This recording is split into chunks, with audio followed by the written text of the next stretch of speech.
ಕಾರ್ಮಿಕರ ದಿನಾಚರಣೆ ಸಮಾರಂಭ ಉದ್ಘಾಟಿಸಿ ಮಾತನಾಡಿದ ಶಾಸಕ ಕಾಶಪ್ಪನವರ್, ಇಳಕಲ್ ನಗರದ ಡಾಕ್ಟರ್ ಬಿಆರ್ ಅಂಬೇಡ್ಕರ್ ಭವನದಲ್ಲಿ ನಗರಸಭೆ ಕಾರ್ಯಾಲಯ ಇಳಕಲ್ ಹಾಗೂ ಪುರಸಭೆ ಕಾರ್ಯಾಲಯ ಹುನಗುಂದ ಇವರ ಸಂಯುಕ್ತ ಆಶ್ರಯದಲ್ಲಿ ಪೌರ ಕಾರ್ಮಿಕರ ದಿನಾಚರಣೆಯನ್ನ ಕರ್ನಾಟಕ ವೀರಶೈವ ಲಿಂಗಾಯತ ಅಭಿವೃದ್ಧಿ ನಿಗಮದ ಅಧ್ಯಕ್ಷರು ಹಾಗೂ ಹುನಗುಂದ ಮತಕ್ಷೇತ್ರದ ಶಾಸಕರು ಆದ ಶ್ರೀ ವಿಜಯಾನಂದ ಎಸ್ ಕಾಶಪ್ಪನವರು ಉದ್ಘಾಟಿಸಿ ಪೌರ ಸನ್ಮಾನ ಸ್ವೀಕರಿಸಿ ಮಾತನಾಡಿದರು. ಈ ಸಂದರ್ಭದಲ್ಲಿ ಮಾನ್ಯ ಶಾಸಕರು ಪೌರ ಕಾರ್ಮಿಕರಿಗೆ ಸನ್ಮಾನಿಸಿ ಗೌರವಿಸಿದರು. ಪೌರ ಕಾರ್ಮಿಕರಿಗೆ ಆಯೋಜನೆ ಮಾಡಲಾಗಿದ್ದ ಕ್ರೀಡಾಕೂಟದಲ್ಲಿ ವಿಜಯಶಾಲಿಗಳಿಗೆ ಬಹುಮಾನ ವಿತರಿಸಿದರು. ದೇಶವನ್ನ ಕಾಪಾಡುವವರು ನಮ್ಮ ಸೈನಿಕರು, ಹುನಗುಂದ ಇಳಕಲ್ ನಗರ ಸ್ವಚ್ಛತೆ ಕಾಪಾಡುವವರು ನಮ್ಮ ಪೌರ ಕಾರ್ಮಿಕರು.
ಇರುವಂತ ಕೆಲಸ ತಾವು ಮಾಡಿದ್ರೆ ನಿಮ್ಮನ್ನ ರಕ್ಷಣೆ ಮಾಡುವಂತ ಜವಾಬ್ದಾರಿ ನಮ್ಮ ಮೇಲೆ ಕೂಡ ಇದೆ ಅನ್ನೋದನ್ನ ನಾವು ಮರೆಯೋದಿಲ್ಲ ಅನ್ನೋ ಮಾತನ್ನು ಬಹಳ ಸ್ಪಷ್ಟವಾಗಿ.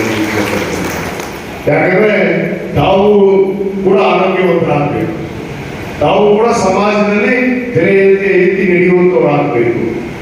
ಸಾಮಾಜಿಕ, ಇವತ್ತು ಆರ್ಥಿಕ, ಶೈಕ್ಷಣಿಕವಾಗಿ ಕೂಡ ತಮ್ಮ ಮಕ್ಕಳು, ತಮ್ಮ ಕುಟುಂಬ ಎಲ್ಲರೂ ಕೂಡ ಸುರಕ್ಷಿತವಾಗಿರಬೇಕು.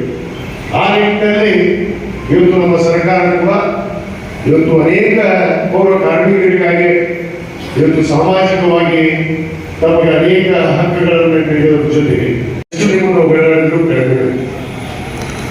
ಯಾಕಂದ್ರೆ ಆ ಒಂದು ಕಾರ್ಯವನ್ನ ಯಾರೂ ಮಾಡದ ಕಾರ್ಯವನ್ನು ನಾವು ನಿರ್ವಹಿಸ್ತಾ ಇದ್ದೀವಿ. ಅದು ಸ್ವಚ್ಛತೆ, ಸುರಕ್ಷತೆ. ಈ ಕಾರ್ಯವನ್ನ ತಾವು ಯಾವುದೇ ಮನಸ್ಸಿಗೆ ಬೇಜಾರಲ್ಲದೆ ನಮ್ಮ ಚಾಚು ತಪ್ಪದೆ ಹಣ ಬಸವಣ್ಣವರು ಹೇಳಿದ 12 ಸೆಪ್ಟೆಂಬರ್ ಕಾಯಕವೇ ಕೈಲಾಸ ಅಂತ, ಕಾಯಕವೇ ಕೈಲಾಸ ಎಂದು ಬದುಕಿದಂತರು ತಾವು ಅನ್ನೋ ಮಾತನ್ನು ನಾನು ಬಹಳ ಹೆಮ್ಮೆಯಿಂದ ಈ ಸಂದರ್ಭದಲ್ಲಿ ಹೇಳಲು ಇಷ್ಟಪಡ್ತೇನೆ. ಇವತ್ತು ತಾವೆಲ್ಲ ಬಹಳ ಸಂತಸದಿಂದ ಈ ಒಂದು ಪೌರ ಕಾರ್ಮಿಕರ ದಿನಾಚರಣೆಯನ್ನ ನಮ್ಮ ಆಯುಕ್ತರು ಮತ್ತು ನಮ್ಮ ನೂತನ ನಗರಸಭೆ ಅಧ್ಯಕ್ಷರು ಇವತ್ತು ಇಬ್ಬರು ಮಹಿಳೆಯರಾಗ್ಯಾರ. ಅದರಾಗಿ ಇಲ್ಲಿ ತಾಯಿಯರ ಸಂಖ್ಯೆ ಜಾಸ್ತಿ ಐತಿ, ನಿಮ್ಮದ ಜಾಸ್ತಿ ಐತಿ ಇವತ್ತು ಸಂಖ್ಯೆ. ಯಾಕಂದ್ರೆ ಇಬ್ಬರು ನಗರಸಭೆ ಅಧ್ಯಕ್ಷರು ಉಪಾಧ್ಯಕ್ಷರು ಕೂಡ ಅವರು ಮಹಿಳೆಯರಾಗ್ಯಾರ. ನಿಮ್ಮದೇ ನಡೆದಂತ ಅರ್ಥ, ನಿಮ್ಮದ ರಾಜ್ಯ ಇದೆ. ಯಾಕಂದ್ರೆ ಹುಡುಗರು ಇಳಕಲ್ ಅಧ್ಯಕ್ಷರು ಮಹಿಳೆ, ಇಳಕಲ್ ಉಪಾಧ್ಯಕ್ಷರು ಮಹಿಳೆ, ಹುಡುಗನ ಅಧ್ಯಕ್ಷರು ಮಹಿಳೆ, ಹುಡುಗನ ಉಪಾಧ್ಯಕ್ಷರು ಮಹಿಳೆ. ಅಂದ್ರೆ ಪುರುಷರಿಗಿಂತ ಮಹಿಳೆಯರದೇ ಇವತ್ತು ಹೆಚ್ಚಿನ ಒಂದು ಶಕ್ತಿ ಇವತ್ತು ನಡೆದಿದೆ. ಅದರಲ್ಲಿ ಪೌರ ಕಾರ್ಮಿಕರಲ್ಲಿ ಕೂಡ ತಾವೇ ಒಂದು ಹೆಚ್ಚಿನ ಸಂಖ್ಯೆಯಲ್ಲಿ ಇವತ್ತು ಬಹಳ ಸುಂದರವಾಗಿ ಇವತ್ತು ತಾವೆಲ್ಲ ಯಾಕಂದ್ರೆ ಇವತ್ತಾದ್ರೂ ಒಂದು ದಿವಸ ರಜಾ ಸಿಗ್ತಲ್ಲ, ಆ ಭಗವಂತ ತಮಗೆ ಒಂದು ರಜಾ ದಿವಸ ಅಂತೇಳಿ ಆಚರಣೆ ಮಾಡೋದಕ್ಕೆ ಇವತ್ತೇನು ನಮ್ಮ ಸರ್ಕಾರ ಇವತ್ತು ಅವಕಾಶವನ್ನ ಮಾಡಿಕೊಟ್ಟಿದೆ.